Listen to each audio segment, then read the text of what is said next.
السلام علیکم۔ انسانوں کے درمیان پہلا رشتہ۔ قرآن مجید اور بائبل مقدس کے مطابق پہلے انسان آدم و حوا اور ہندوؤں کے 7 پنتھ برہمن کے مطابق منو اور ایلا تھے۔ ان دو انسانوں کے درمیان جو رشتہ قائم ہوا تھا وہ میاں بیوی کا رشتہ تھا، بیوی اور ہسبینڈ کا۔ پھر ان سے نسل انسانی آگے چلی۔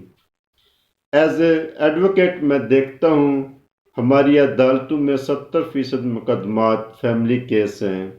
ایسے ہی عرب، یورپ اور امریکہ میں تو اس سے بھی شرح زیادہ ہے۔ ہمیں انسانوں کو چاہیے کہ اپنے اس پہلے قائم کیے ہوئے ادارے کو بکھرنے سے بچائیں، ورنہ انسانیت کی بنیادیں اکھڑ جائیں گی۔